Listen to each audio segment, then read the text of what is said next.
Thank you. Welcome to this episode of the weekly dose. Apa ndinoda kujunga emuzuara naso chando chakupera. Yes, ndini wenyu Bhutisi Bhutete Bhutalo one Bhutisi.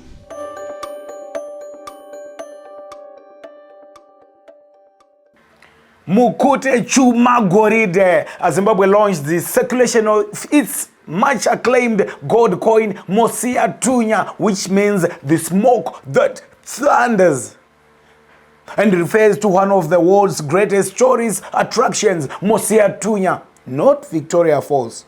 Mind you, it's Mosia Tunya. Izo zviri kunzi vanhu are rushing for the gold coins, especially ma corporates, for the store of value. Iri wakomanaka iri goridhe koini iri harisire paZimex, zvine ma certificates mukati ne purity zvinu hama dzangu. Talking about Zimex more, one dealer made headlines for the wrong reason.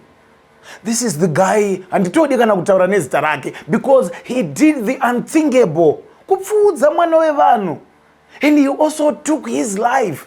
This is a sad turn of events. Umjolo, ukujola. Let's seek counseling in these relationships. Tisangokuwarira mukati. Munozopedzera ngoma kuwa. Ngatingwarire kwatinogara uko, and let's stay safe. Nyaya yepfuti yanetsa, guys. Advocate Comrade Martin Dina shot himself when he was attempting to scare robbers who were trying to rob him. I can imagine how the robbers ran for their lives, only to realize, plaza, vazvichuda chidya on the thigh. But we wish you speed recovery at Vovo. Porai. Moving on to online violence. Is social media good or bad for Zimbabweans? Social media has lately been so negative that it has lost its importance, especially that of informing, educating, and entertaining. Before Facebook Live, Facebook was one platform that bridged the gap between diasporians and those that remained in the country. It was more of a social platform that helped people connect with their long-lost friends and relatives. But now, it has moved to be a platform to shame, embarrass, and settle scores. People have lived artificial lives just to believe these are my followers on social media. Hey, birthday chichi. Oh man, don't take that seriously. Concentrate on your life. Some say we are a broken people with happy social media lives. I feel good can be channeled through social media. Some have used it to push their brands and they have become millionaires. It has changed some people's lives positively.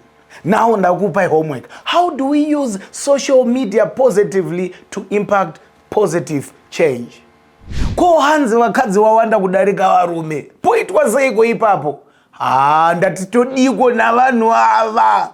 Udzaiva munangagwa kuti toita seiko na vanhu ve. Ndabva ndarangarira vhesi randaverenga muzora nhasi. Isaiah 4 verse 1 rava. Nezuva iro vakadzi vanomwe vachabata murume mumwe rava. Vachiti tichadya zvokudya zvedu rava. Tichafuka zvokufuka zvedu rava. Tinongoda kudanwa nezita rako bedzi, kubvisa kunyadzwa kwedu. Kubvisa kunyadzwa kwani kwedu, nekuti vanhu vanenge wawandisa vanhukadzi varume vane vashoma. Ndosaka mamwe malive atirikuona achiwanda angori emujolo, vanhu vari kuchema. Mijolo iyi icharamba inesu gore rino nemamwe makore anotevera.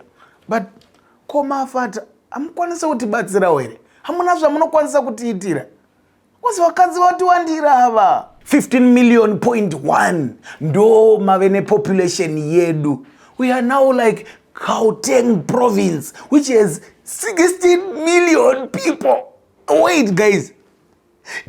The whole of Zimbabwe yakaenzana nevanhu vari muGauteng province paSA. Tiri vashoma zvedi. Regai mudharamudede uyo akamboti Naisha, kochiro kutenzesa kusubscribe china ingondo kujungo wani. Iwe ndikakujunga iwe usubscribe. Nyika muno mune vanhu vashoma.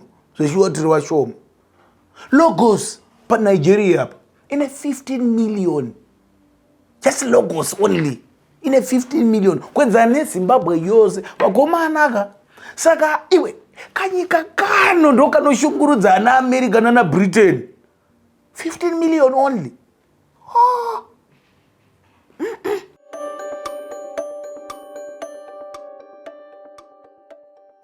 And now for the laughing moments. Regatone kuti panei.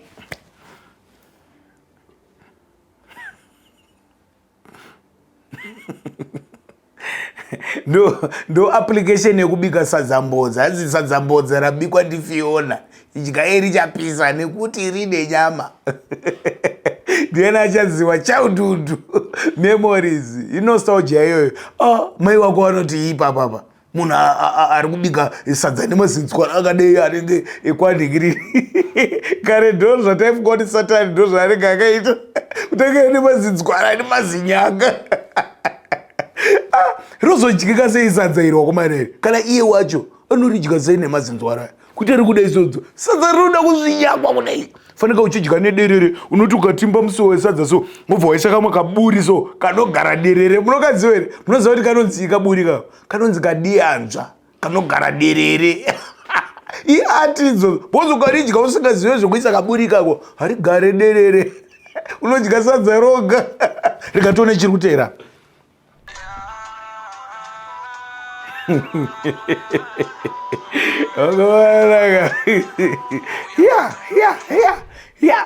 Unenge wakapindwa nehwahwa kana kuti wakaita zvekuroiwa zvekutoti hautodi kana nguva yekuti usumuke uzoenda kuchimbuzi kutoilet kana kuyurinari abva apfeka nepamba angoti hane chingoitira ipapo madzindi chichigongwawa ndichihushapira. Rega toona kuti chii chiri kuitika chimwe apa.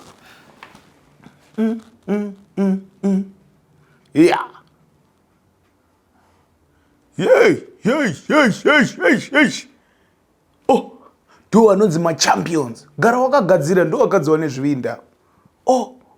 Serious business. Ngatiwe careful patofamba ipapa. Iyo phone haidi kuzofamba uchidai kuda kushamisira nayo. Inoenda kutoenda. Rega toona kuti chii chiri kuitika.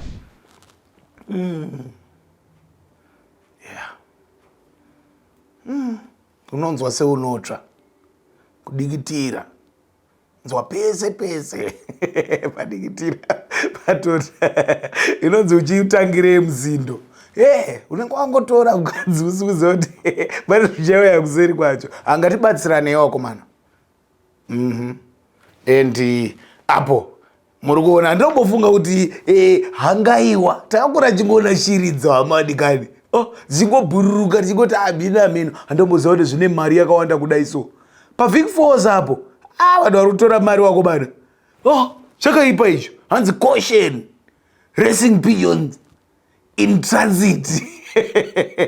Hanzi musanyanya drive muri padhuze dhuze. Ayo akora gaisana yako. Gaisana hangaiwa. Yatora mari. Mambonzwa prize money yacho here hangaiwa idzi. 1,250,000. Mune hangaiwa ngani mumaraini menyu. Udzai vanhu vaende kumujaho uku kuresi.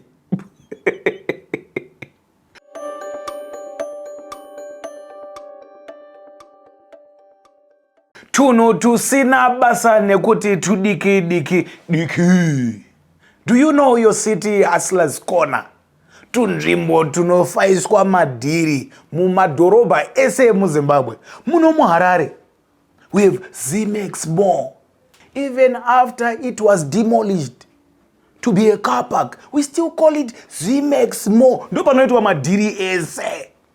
Iwe Copacabana ndo imwe nzvimbo inonetsa paHarare. Ndo paunotengeserwa iPhone 14 isati yabuda. Wanayo vakomana. Ana Jerry muripo erapo. Sekabila. Vakomana yo madhiri. To move on kumakomo yo kwa Mutare. Manika land. Pane panonzi pa moto. Hanzi ipapo ere. Na mukoma wangu anonzi Borerwe. Hanzi kana netsenza unodziona dzichitengeswapo. Idzi tsenza dziripo. Kumanika land ikoko. Kuri sei? Ku Midlands pagweru. Hanzi pane panonzi pabahada. From barrel to fertilizer. Hanzi hapana chinoshaikwa. Iwe house chaiyo. Kana ukaturi kuda 30 tons cotton. Regogwe chairo. Vanokupa ipapo wakomana wacho. Zimwe no chill. Toti pamasvingo. Wezhira. Wezhowe. Kwana B wezhira uko. B anetsa.